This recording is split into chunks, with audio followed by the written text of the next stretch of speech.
My name is Rick Bloodworth. This is the Common Sense Christian Financial Channel, and today we want to talk about starting to have some strategies for your monthly savings. If you've been watching some of the other videos, you found out how you can start saving even if you've already blown your budget, how you can start to repair your finances to where you can actually start saving a little bit each month. And then after that, we talked about the fact that as you do save, you want to start diversifying it, putting it in several different areas so you don't have all your eggs in one basket, as your grandmother might used to have said. But again, when we talk about the different specific categories that now we're going to be looking at investing in, it's really important to have a long-term strategy for that, a plan. And then once you have a plan, make sure you work that plan, because a plan that you don't follow isn't a plan, it's just a wish. And so I want to talk about something I started doing well over 40 years ago, and it's investing in physical silver.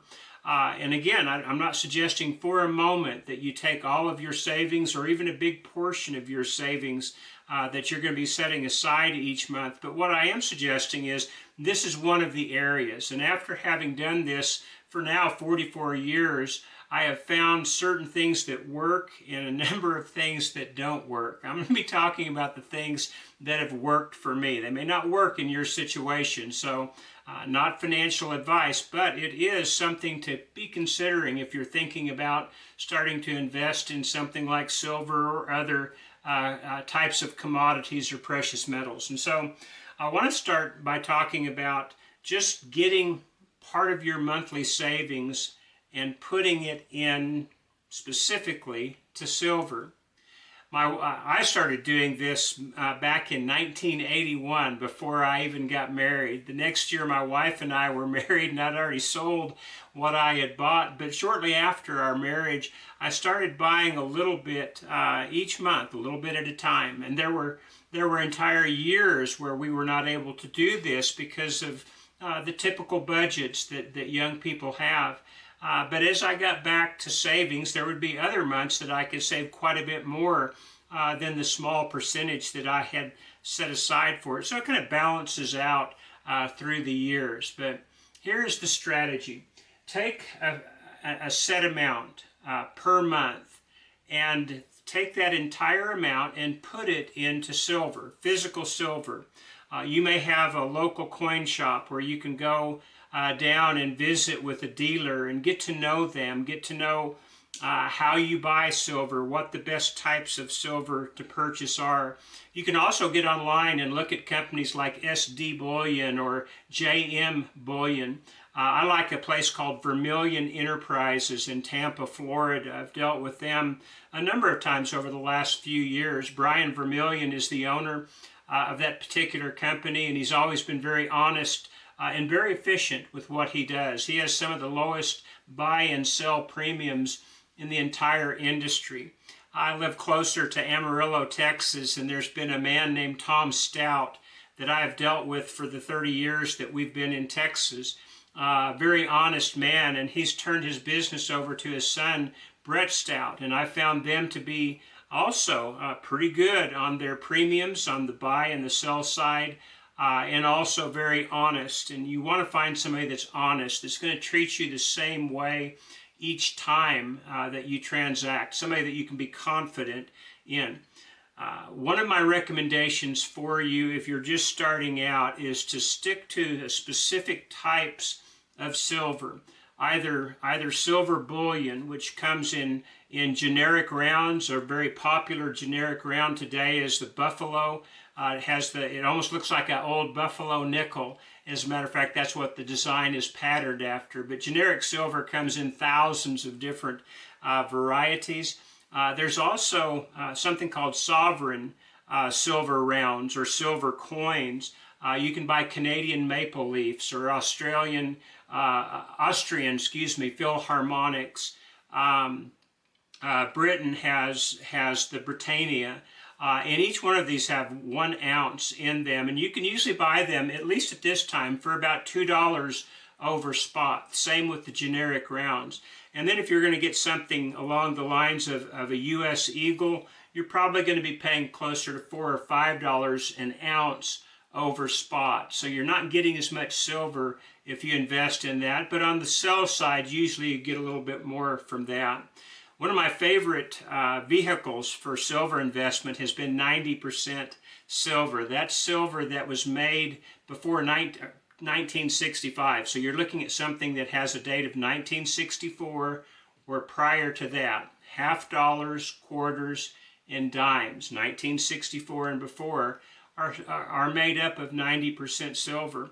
And that's something that's very easy to buy and sell. So if you'll stick to these types of silver instead of the exotic silver or the great big silver, I think you'll be very pleased over the long term as far as its marketability and the fact that it pretty much holds its premium through the years. There are times where premiums get way out of line, where the demand is so high, and you may want to just save your cash until the premiums start to close closer to the spot price. But today, May 22nd of 2025, the spot price for silver is around $33 an ounce.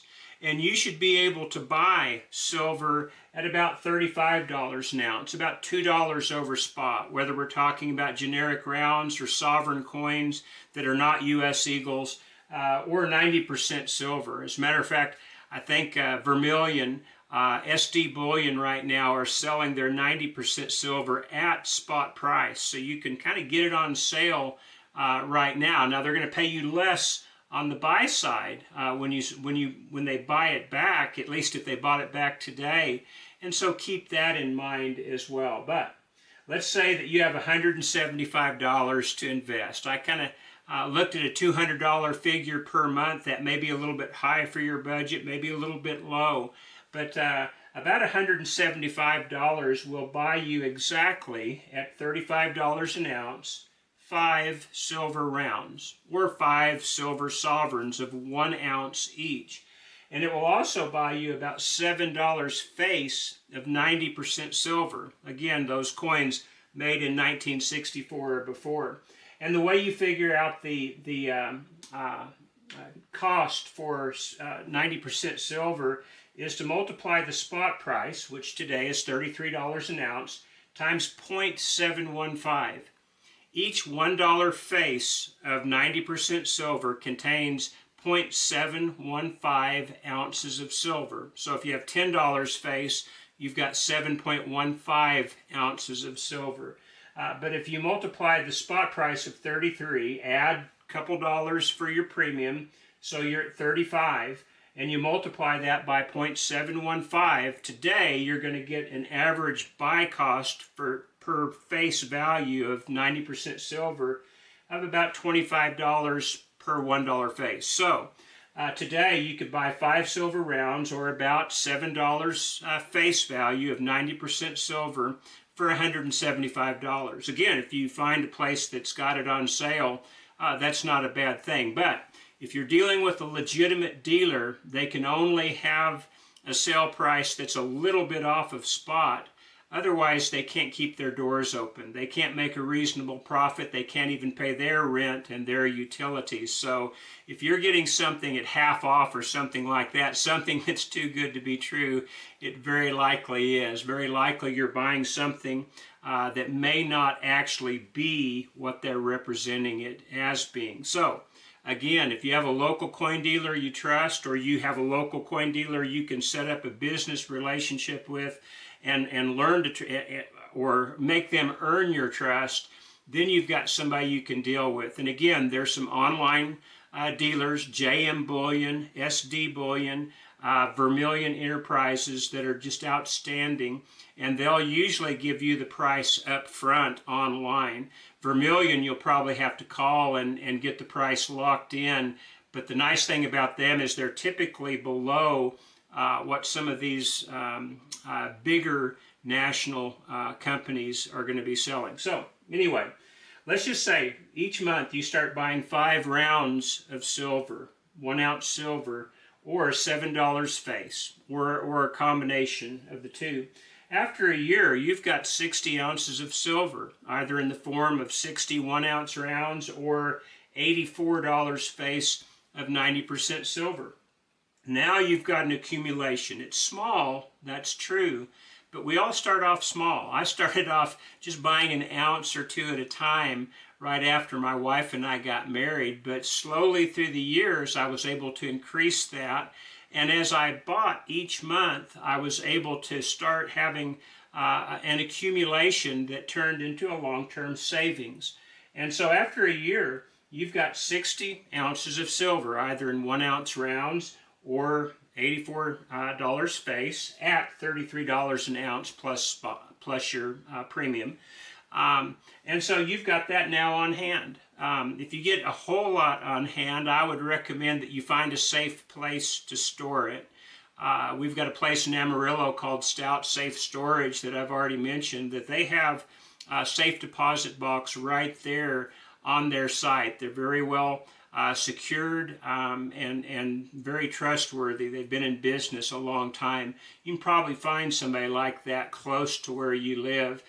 You can also just buy a big safe deposit box at the bank. My only caution on that is the fact that now the banking laws are such that if the bank goes bankrupt, they consider whatever you have in your checking and savings account and whatever you have in your safe deposit box as theirs. They can confiscate it, in other words, if they go bankrupt. Not very likely, but it's a possibility, and it may be getting more and more possible as the days go by. So find a safe place to store it in, but I wouldn't keep an awful lot at home. That's just asking for trouble. But again, after the first year, let's say you've got 60 ounces, and you do that for 5 years. Now you've got 300 ounces. Now, a strategy that I have found to be very successful once you've started accumulating is to every time your price goes $5 over what you've bought it for. And when I say $5 over, I mean what you can get from a dealer for it, because the dealer is going to give you spot at a smaller premium than they're going to charge you. Again, they've got to keep their doors open. Sometimes that premium is even negative. So at $33 an ounce, they may just give you $32 an ounce for your silver or less. But let's say silver goes up $5 an ounce. You bought it at $35 and you can sell it after the premium for $40 an ounce. You may want to sell half of what you've accumulated that you've made something per ounce on. The other part, the other half, just keep in long-term savings if that's what you're using this particular investment vehicle for, and that will accumulate through the years. After 40 years, you can imagine that's something that has given us a nice savings account to where we were able to actually retire a few years early and start doing some things that we were wanting to do. But again, this is one strategy, and it's just for one investment, one type of investment. We talked about silver today, but this same type of investment strategy, buying slowly over time and then selling half of what you've got if you make a profit that you have predetermined you want to sell at. And then the rest you just hold on to until you realize it's no longer feasible to hold on to it. Maybe you've got a financial disaster.